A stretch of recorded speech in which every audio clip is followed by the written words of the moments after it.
একের পর এক রহস্যময় দুর্ঘটনার শিকার হচ্ছেন এক বিখ্যাত অভিনেত্রী। কিন্তু তদন্ত করতে গিয়ে এমন এক পারিবারিক ষড়যন্ত্রের মুখোমুখি হয় যা তার জীবনকে বিপদে ফেলে। কথা বলছিলাম হইচই প্ল্যাটফর্মে মুক্তিপ্রাপ্ত সিরিজ ছদ্মবেশীর কথা। তাহলে বেশি কথা না বাড়িয়ে আজকের গল্প শুরু করা যাক। গল্প শুরুতে দেখি একজন লোক দুজন ছেলে মেয়েকে ফলো করছে, আর এই লোকটির নাম হলো আদিত্য মজুমদার। তিনি একজন ডিটেকটিভ। ছেলে মেয়ে দুটি একটু দূরে গিয়ে দাঁড়ায়, আর আদিত্য তখন তাদের ছবি তুলতে যায়। আর তখনই আদিত্যর ফোনে একটা ফোন আসে। আদিত্য শ্রী রত্না ফোন করে বলে, তুমি আমাদের রুমের খরচা পাঠাও। আদিত্য বলে, হ্যাঁ আমি পাঠাবো, একটা কেস এসেছে, আমি টাকা পেলে তোমাকে টাকা পাঠিয়ে দেব। এই বলে আদিত্য ফোনটা রেখে দেয়। আর তখন দেখে ছেলে মেয়েগুলো পালিয়ে গেছে। আদিত্য তখন ক্লায়েন্টের কাছে আসে। ক্লায়েন্ট তখন আদিত্যকে বলে, আজ আপনার রিপোর্ট জমা দেওয়ার দিন। আদিত্য বলে, হ্যাঁ আমি সব প্রমাণ জোগাড় করেই ফেলেছি। ক্লায়েন্ট বলে, ছবি টবি কিছু তুলেছেন? আদিত্য বলে, ছবি তুলতেই যাচ্ছিলাম, তখনই আমার ফোনে একটা ফোন আসে। তখনই আদিত্যর ক্লায়েন্ট আদিত্যকে একটা গালি দেয়, আর আদিত্যর দিকে 5,000 টাকা ছুঁড়ে ফেলে। আদিত্য বলে, কত আছে? লোকটি বলে 5। আদিত্য বলে, 10-এর কথা হয়েছিল তো? লোকটি বলে, কথা তো অনেক হয়েছিল, আপনি নাকি সব থেকে বড় গোয়েন্দা, বড় বড় সব বাতেলা, আর কাজের সময় জিরো। তারপর দেখে আদিত্য ও তার স্ত্রী রত্না আর তাদের মেয়ে উকিলের কাছে আসে। উকিল তখন আদিত্যকে বলে, এই 4,000 টাকায় আপনার মেয়ের খরচ চলবে?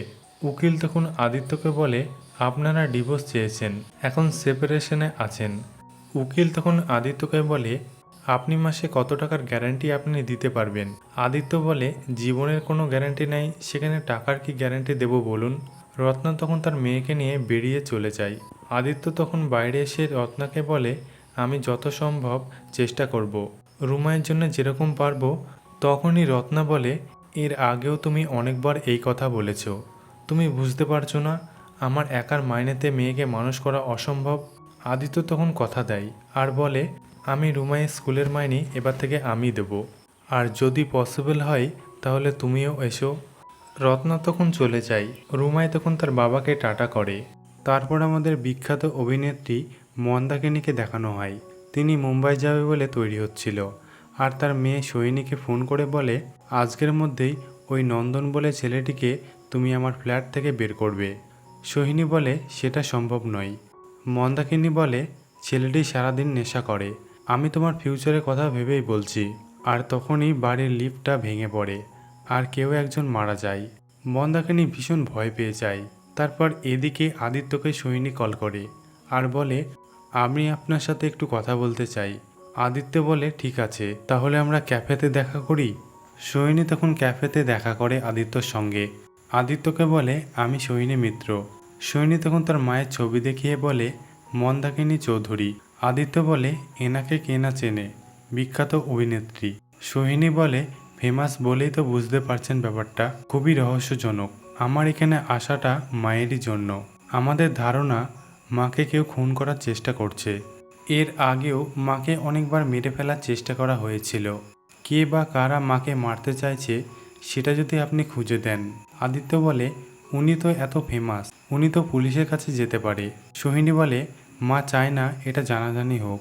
আদিত্য বলে, আপনি মৃত আর আপনার মা চৌধুরী। তারপর সিন ফ্ল্যাশব্যাকে আসে। একদিন সোহিনী টিউশন থেকে বাড়ি ফিরে দেখে তার মা আর বাবা ভীষণ ঝগড়া করছে। তারপর সোহিনী আদিত্যকে বলে, আমার মা আর বাবা একসাথে থাকতে পারেনি। এর আগে আমরা বাগবাজারে থাকতাম। আমার বাবার নাম ছিল নীলাঞ্জন মিত্র। বাবার একটা নাটকের দল ছিল। বাবা বেরিয়ে যেত আর মাও চলে যেত। লীনা রানী নামে একজন আমাকে দেখাশোনা করত। বাবাকে ছেড়ে মা সুবীর চৌধুরীকে বিয়ে করে। আদিত্য বলে, এই সুবীর চৌধুরী প্রথম পক্ষের ছেলে মেয়ে ছিল না? সোহিনী বলে, হ্যাঁ আছে। প্রথম শ্রী অনুরাধার 2 সন্তান, এক হলো শঙ্খবালা আর এক হলো শঙ্খদ্বীপ, আমার সৎ ভাই বোন। মা আর সুবীর চৌধুরী বিয়ের পর আমিও মায়ের সাথে এই বাড়িতে চলে আসি। শঙ্খমালার হাজব্যান্ড স্কুলে পড়ায়, আর সুবীর চৌধুরী বিজনেস করত। সুবীর চৌধুরীর সম্পত্তি প্রায় 80 কোটি টাকা, সবটা এখন আমার মায়ের নামে। আদিত্য বলে, আর আপনার মায়ের পরে? সোহিনী বলে, মায়ের পরে আমরা 3 ভাই বোন মিলে সব সম্পত্তি ভাগ করে নেব। তখনই আদিত্যর ফোনে একটা কল আসে। আদিত্যর অফিসের ভাড়া নেওয়ার জন্য ভাড়াটিয়া আদিত্যকে কল করে।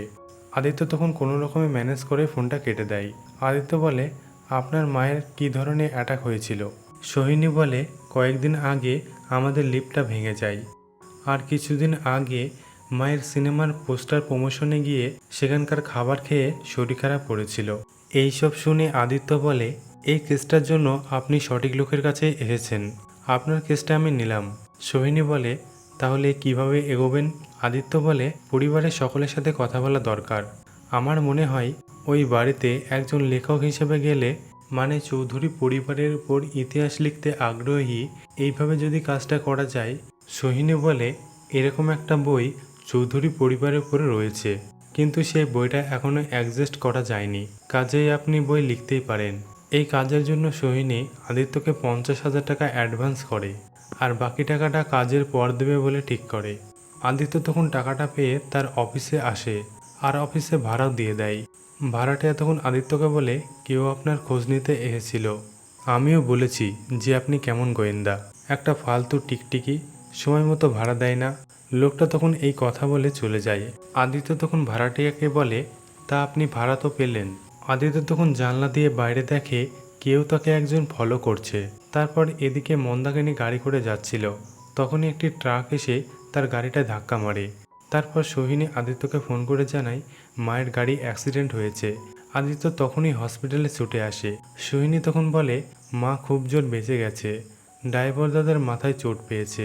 আদিত্য তখন মন্দাকিনীর সাথে দেখা করে। মন্দাকিনী বলে, আপনি একটু দেখবেন, আমি যেটা সন্দেহ করছি সেটা যেন ঠিক হয়। আদিত্য বলে, পুলিশের কাছে খবর দেওয়া হয়েছিল? সোহিনী বলে, না, মা এখন এইসব কাউকে জানাতে চাইছে না। মন্দাকিনী বলে, কেন জানাতে চাইছি না সেটা আপনি পরে জানতে পারবেন, এখন আমি শুধু নামগুলো জানতে চাই। আদিত্য বলে, শঙ্খমালা আর শঙ্খদ্বীপের নাম্বারটা আমার লাগবে।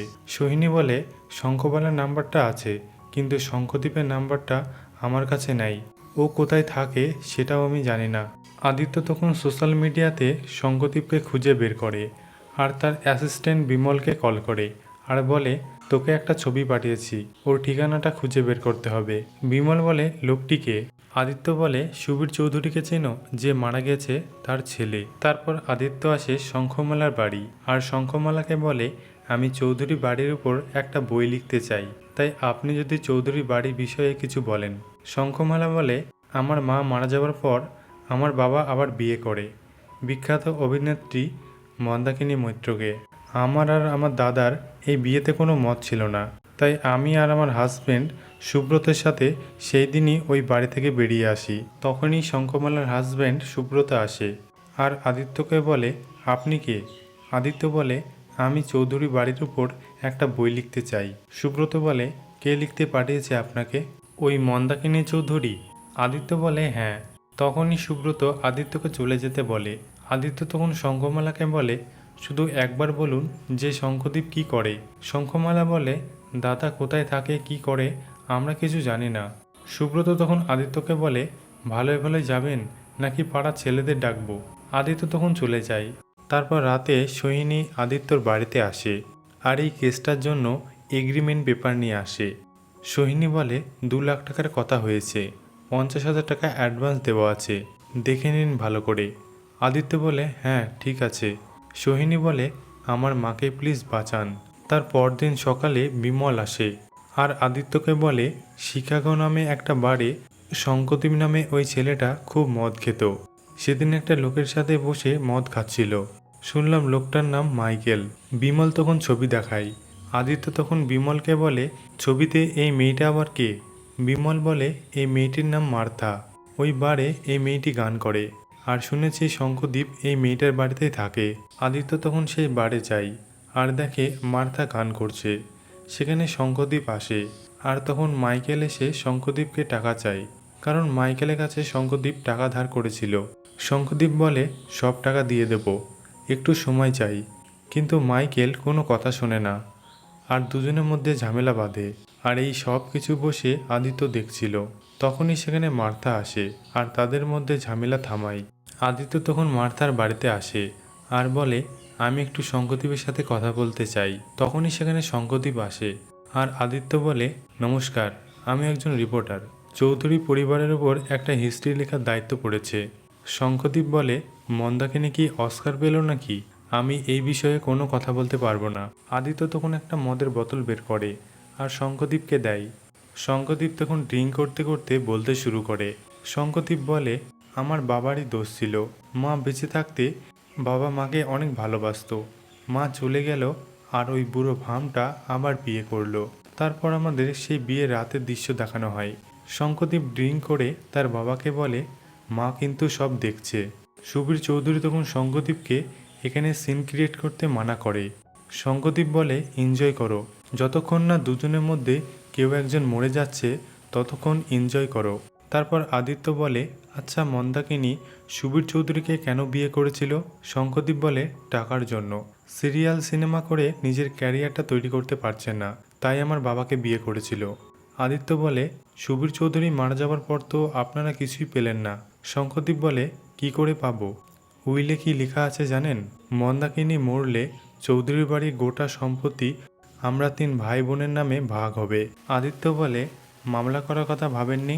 শঙ্খদ্বীপ বলে, মামলা করার জোর আমার নেই, আর তাছাড়া চৌধুরী বাড়ির অভিশাপ এখন আমার উপর পড়েছে, যেটা বিয়ের পর সুবীর চৌধুরীর উপর পড়েছিল। আর শঙ্খদ্বীপ তখন চলে যায়।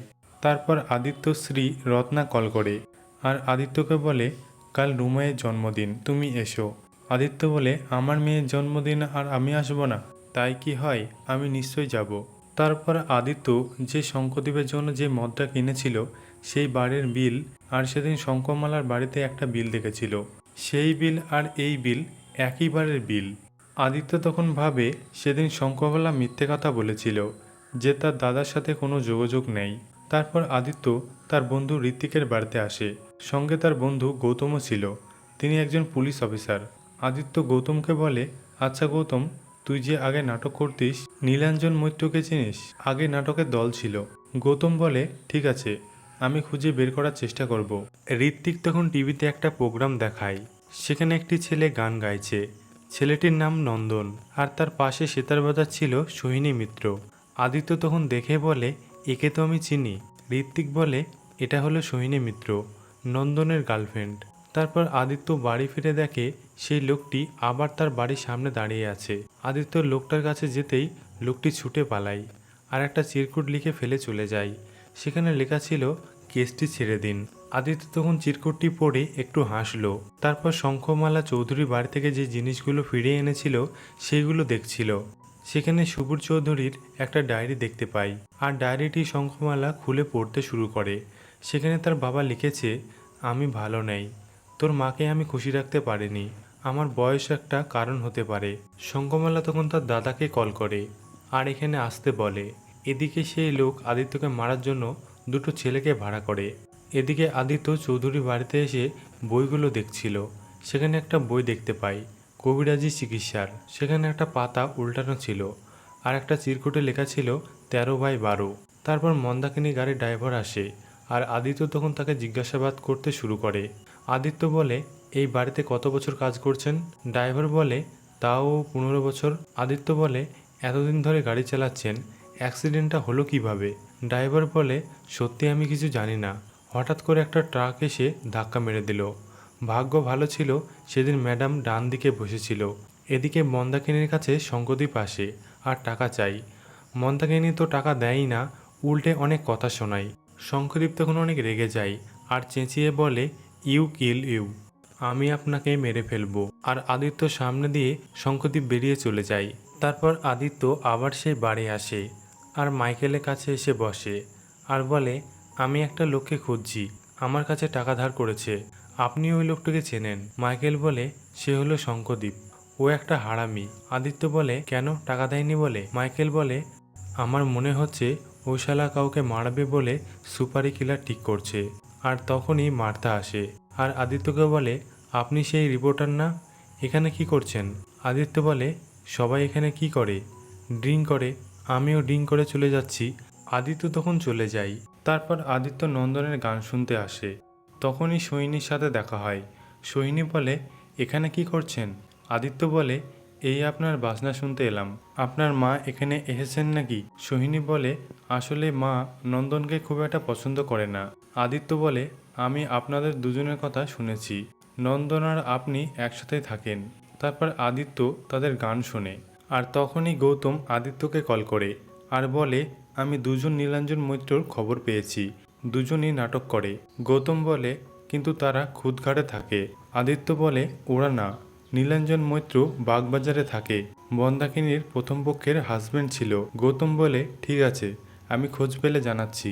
তারপর আদিত্যর মেয়ে আদিত্যকে কল করে আর বলে, কাল আসছো তো বাবা? আদিত্য বলে, হ্যাঁ মা, আমি নিশ্চয়ই যাব। রুমাই তখন বলে, আমার খেলনাটা নিয়ে আসবে বাবা। তখনই রত্না ফোন নেয় আর আদিত্যকে বলে, রাতে খেয়েছো? আদিত্য বলে, হ্যাঁ খেয়েছি। এই বলে ফোনটা রেখে দেয়। তারপর আদিত্য মন্দাকিনীর সাথে কথা বলে। আদিত্য বলে, সুবীর চৌধুরীর সম্পত্তি এখন বর্তমানে আপনার নামে। আপনার অবর্তমানে এই সম্পত্তি 3 ভাই বোনের মধ্যে সমান ভাগে ভাগ হবে। এই 3 জনের মধ্যে কেউ আপনাকে মারতে পারে। মন্দাকিনী বলে, এটা আমি আন্দাজ করেছিলাম, তার জন্য সৈনিকে আমি আপনার কাছে পাঠিয়েছিলাম। মন্দাকিনী বলে, যাই হোক, আপনি 3 থেকে 4 দিনের মধ্যেই ইনভেস্টিগেশন করে রিপোর্টটা জমা দিন। তারপর আদিত্য তার মেয়ের জন্মদিনের জন্য একটা গিফট কিনে আর সুবীর চৌধুরীর উকিলের কাছে যায়। আর উকিল বলে, সুবীর চৌধুরী মারা যাওয়ার পর তার সমস্ত সম্পত্তি এখন মন্দাকিনীর নামে। এবার উনি মারা গেলে তার সম্পত্তি 3 ছেলে মেয়ের নামে সমান ভাগে ভাগ হবে। চৌধুরী বাড়ির মোটামুটি 80 কোটি টাকার প্রপার্টি রয়েছে।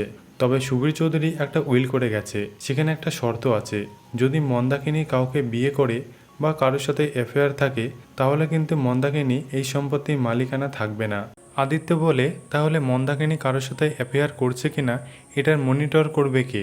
উকিল বলে, আমরা। তারপর আদিত্য বাড়ি ফিরেছিল তখনই সৈনিককে কল করে আর বলে, আপনি জানতেন যে সুবীর চৌধুরী মারা গেলে তার সম্পত্তি?